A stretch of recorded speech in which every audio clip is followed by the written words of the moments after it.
After several days of closures and also several days of investigation, Santa Anita Park, Sharon, Micah, back fully open, much to the joy of a lot of people around here. We watched as 37 horses competed in 6 different races, all as park officials kept a very close lookout for problems. On the tracks of horse racing, there are highs and lows, where victory can be measured in milliseconds and one bad step can result in death.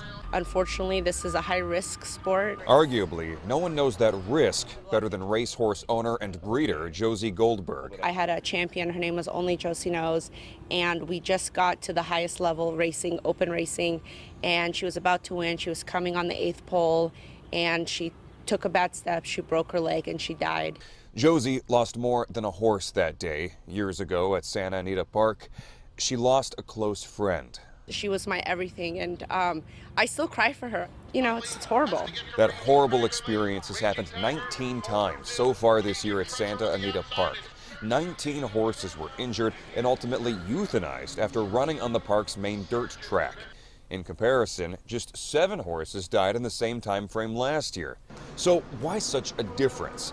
Dr. Mick Peterson, a soil and horse racing track expert, was flown in from Kentucky to investigate. The one thing that obviously stands out when we look at the data is the rainfall, and it's the timing of the rainfall, the amount of rainfall, and where it happens during the racing and training schedule of the day. Santa Anita was drenched with 11.5 inches of rain in the last month alone, and that's not something this track was designed for.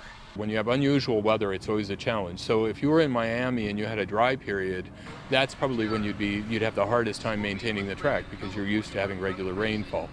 California is the flip side of that. Santa Anita officials say workers peeled back the dirt surface a full 5 inches from the track and then reapplied the surface materials. The hope is that will prevent any more horses from getting hurt. At the same time, we'll continue to look at these 19 injuries and look at whether there's any kind of a pattern, whether there were any issues with the particular horses. The management here is wonderful, and they would never put horses at risk of anything happening. Park officials tell me today was very successful. There were no horse-related injuries that were reported. Officials can only hope now that it remains that way for the rest of the horse racing season.